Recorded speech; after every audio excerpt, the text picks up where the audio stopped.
Lorsqu'avec ses enfants vêtus de peau de bête, échevelés, livides au milieu des tempêtes, Caïn se fut enfui de devant Jéhovah, comme le soir tombait, l'homme sombre arriva au bas d'une montagne, en une grande plaine.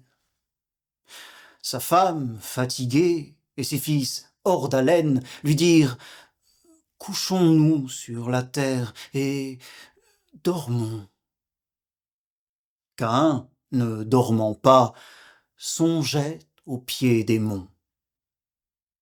Ayant levé la tête, au fond des cieux funèbres, il vit un œil, tout grand ouvert dans les ténèbres, et qui le regardait dans l'ombre, fixement. « Je suis trop près, dit-il avec un tremblement.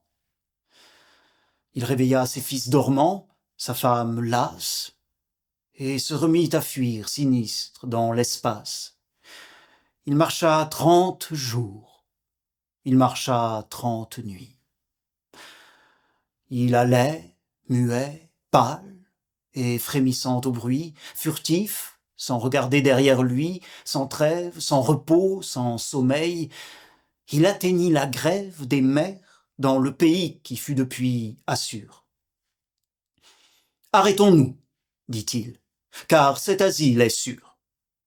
Restons-y, nous avons du monde atteint les bornes. » Et comme il s'asseyait, il vit dans les cieux mornes l'œil à la même place, au fond de l'horizon. Alors il tressaillit, en proie au noir frisson. « Cachez-moi » cria-t-il. Et, le doigt sur la bouche, tous ses fils regardaient trembler l'aïeul farouche. Caïn dit à Jabel, père de ceux qui vont sous des tentes de poils dans le désert profond, « Étends de ce côté la toile de la tente. » Et l'on développa la muraille flottante. Et quand on l'eut fixée avec des poids de plomb, « Vous ne voyez plus rien ?» dit Sia, l'enfant blond, la fille de ses fils, douce comme l'aurore. Et Caïn répondit « Je vois cet œil encore. » Jubal, père de ceux qui passent dans les bourgs, soufflant dans des clairons et frappant des tambours, cria « Je saurais bien construire une barrière. » Il fit un mur de bronze et mit Caïn derrière. Et Caïn dit « Cet œil me regarde toujours. » Enoch dit « Il faut faire une enceinte de tours si terrible que rien ne puisse approcher d'elle. Bâtissons une ville avec sa citadelle.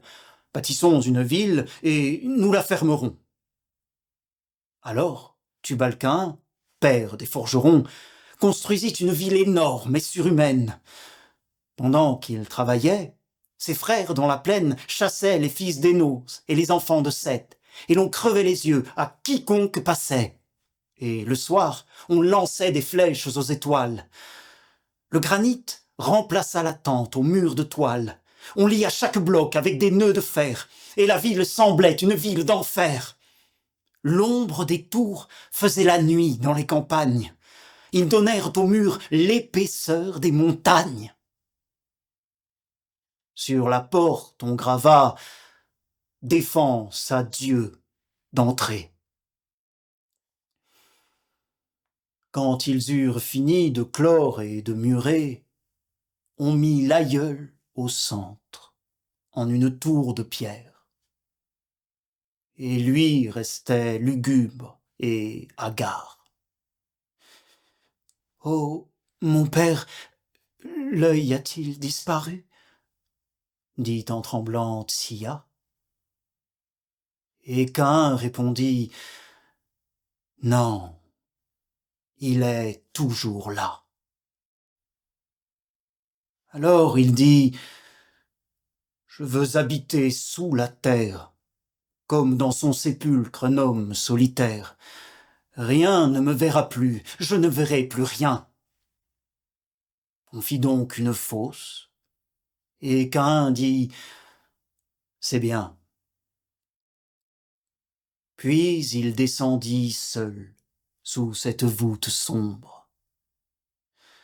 Quand il se fut assis sur sa chaise dans l'ombre, et qu'on eut sur son front fermé le souterrain, l'œil était dans la tombe et regardait Cain.